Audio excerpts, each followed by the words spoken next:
Halo semuanya, balik lagi nih di channel Yuk Ngoding. Kembali lagi bersama saya Zorib, dan pada kali ini kita akan membahas tentang tipe data kolektif. Pertama-tama, apa sih itu tipe data kolektif? Nah, tipe data kolektif adalah tipe data yang menyimpan banyak nilai sekaligus. Di Python, tipe data kolektif utama adalah list, tuple, set, dan dictionary. Dan pada pertemuan kali ini, kita akan membahas list dan tuple terlebih dahulu. Kita mulai dengan list. Jadi list adalah kumpulan data yang berurut dan bisa dirubah. Kamu bisa menyimpan berbagai macam tipe data dalam satu list. Contohnya seperti yang akan saya ketik berikut. Misalnya list saya itu berisi 1, hitungan 1, 2, 3 dengan string, 4 dengan float. Nah, ini bisa dilakukan seperti ini. Lanjut ke sifat list. Jadi list sendiri memiliki sifat pertama dinamis.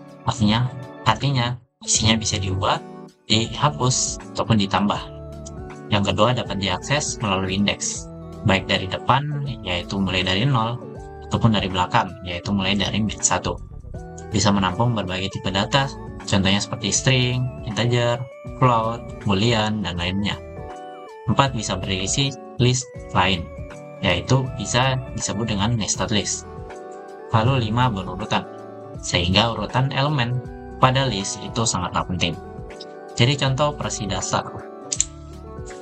Ada operasi pada list itu, kita bisa mengakses elemen dengan indeks, lalu menambah elemen dengan append, ataupun insert, menghapus dengan remove ataupun pop, dan banyak lagi metode seperti sort, reverse, index, dan code. Saya akan contohkan terlebih dahulu.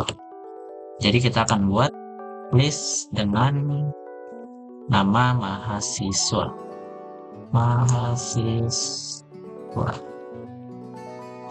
Oke, kita akan isi dengan nama-nama. Misalnya ada Arya, lanjut ada Amar, lalu ada Rizal. Nah, ini 3 aja dulu. Dan untuk menampilkannya, kita akan menampilkan dengan print saja.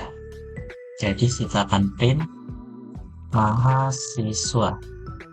Kita save, kita jalankan, maka akan tampil isi dari list tersebut. Dan jika kalian ingin tidak ada tanda kurung dan tanda petiknya, kalian bisa menampilkannya dengan perulangan seperti yang saya contohkan pada materi sebelumnya. Contohnya kita buat for nama mahasiswa, kita print nama. Kita hapus dulu ini, kita jalankan, pas save lalu kita jalankan. Nah, tampilan ada Arya, Amar, dan Afrizal. Lalu kita bisa tambah mahasiswa. Ini kita tampilkan dulu sebelum ada penambahan, lalu kita tambahkan mahasiswa dot append isi dari ingin ditambahkan, contohnya Pais. Lalu kita tampilkan lagi, maka akan kita kasih pemisah dulu, print kosong dulu.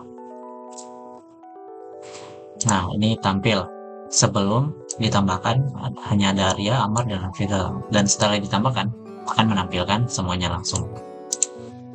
Kita coba misalnya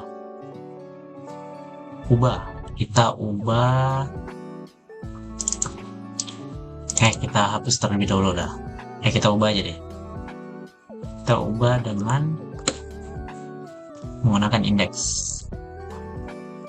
Jadi kita ingin ubah indeks, kita ingin ubah amar, dan amar itu berada di indeks ke-1 karena indeks dimulai dari 0.